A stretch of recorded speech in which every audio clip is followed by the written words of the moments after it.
The Cardboard Cathedral, Christchurch, New Zealand. What if I told you there's a massive cathedral made almost entirely out of cardboard?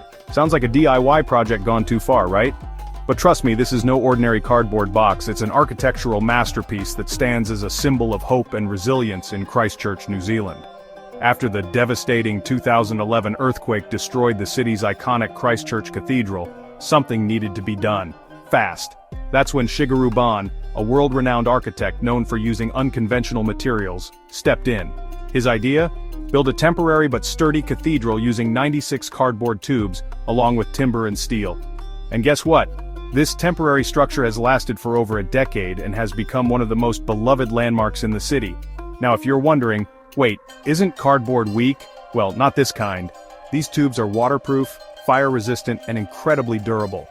They form a stunning A-frame structure that stands 69 feet tall with colorful stained glass panels that give it a warm, ethereal glow when sunlight filters through.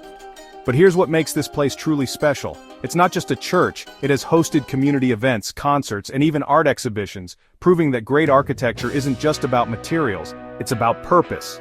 So tell me, would you feel safe inside a cardboard cathedral, or would you be side-eyeing the walls every time it rained?